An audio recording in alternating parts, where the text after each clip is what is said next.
Hop.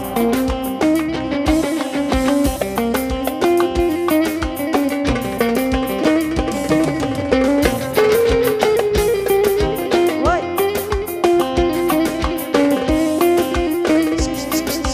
Hop. Hop.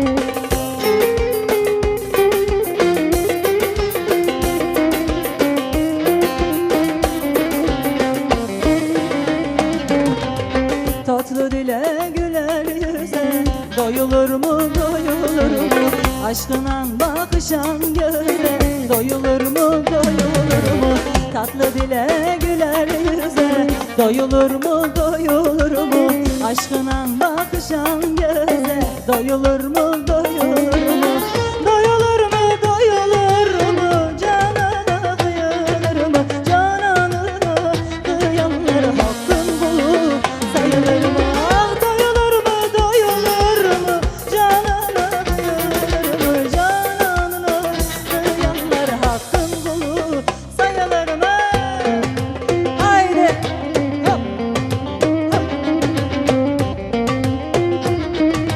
Vay vay haydi ha.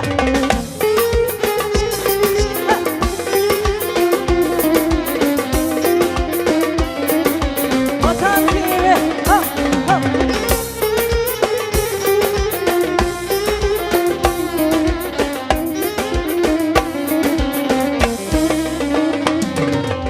Hem baharı hem yazı yarın ektiklerin aza yar aşkına çalan saza doyulur mu doyulur mu?